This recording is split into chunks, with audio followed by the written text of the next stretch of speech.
Hi, it's Dr. Goki. I was going to make this little video for everyone. I want everyone to know how to properly put on a surgical mask if you have one of those, how to take it off and how to dispose of it properly.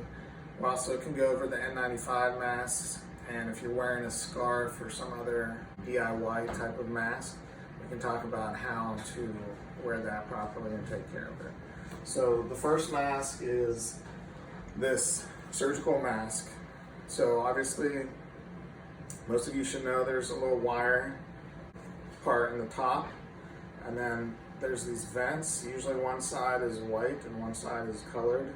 So this color side is on the outside. Also, these little vents point down typically, okay? Then you have the two elastic straps. So before you grab this, the first thing you're gonna do is wash your hands properly for at least 20 seconds. And then you can grab the mask, use the ear loops, put it on. You can adjust it so it's on your nose and bend this little metal nose piece, and then you don't touch this anymore. So once this is on and you start to use it, if you're breathing in and out of it, it is now contaminated. So after you're finished with it, you're going to take it off and then you just throw it away. Don't touch the front or the inside because, like I said, that's contaminated. After that, you're going to wash your hands for 20 seconds like you normally would do, okay? Next, I'm gonna go over the N95 masks.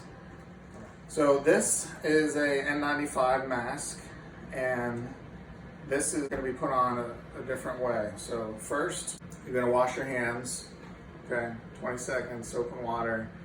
You take the elastic strap, put the nose piece on your nose, put the strap up on the top of your head, okay? Next, you're going to lower the mask so that it's in the middle of your nose and you can adapt the little metal bendable piece, okay?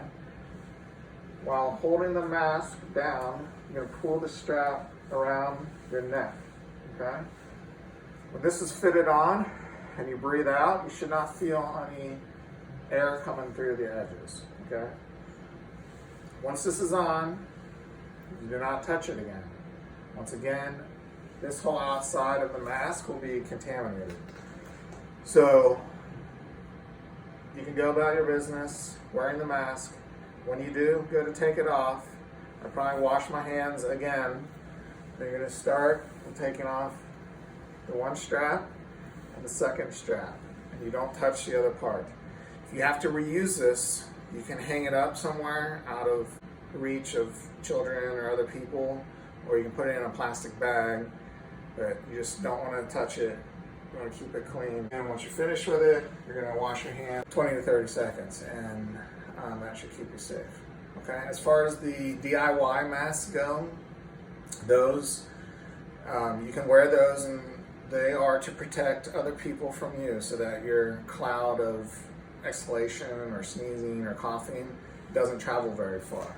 Same with these surgical masks. It's to protect other people from the person wearing the mask, not the vice versa. So with the DIY masks, especially if it's a scarf or bandana or something like that, you should have probably 2 to 3 or 4 of those. And every time you come in from outside, you should take it off and wash it in a wash machine with no other clothes, okay? And then maybe rotate them every day so that every 2 to 3 days you're having a new one. That way it gives a chance for those bacteria and viruses to potentially just die off on their own. Okay? So good luck everyone, stay safe. Thanks.